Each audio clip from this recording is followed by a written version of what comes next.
চট্টগ্রাম নগরীতে পবিত্র ঈদ উল আজহার পশুর বর্জ্য ৬ ঘণ্টায় অপসারণের প্রস্তুতি নিয়েছে সিটি কর্পোরেশন।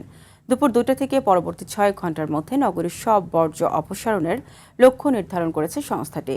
দুপুরে নগরীর জমিউল ফাল মসজিদে ঈদ জামাতের স্থান পরিদর্শনে গিয়ে এসব কথা বলেন তিনি। শাহাদাত হোসেন আরও বলেন, নগরবাসীকে নির্ধারিত স্থানে পশু কোরবানি করতে উৎসাহিত করতে হবে। পাশাপাশি চসিকে দেয়া পলিথিন ব্যাগে বর্জ্য সংগ্রহ করে নির্দিষ্ট স্থানে রাখারও আহ্বান জানান তিনি। এবার চট্টগ্রাম জাতীয় ঈদগাহে ঈদ উল আজহার দুটি জামাত অনুষ্ঠিত হবে। প্রথমটি সকাল 7:30টায় এবং দ্বিতীয়টি 8:30টায়।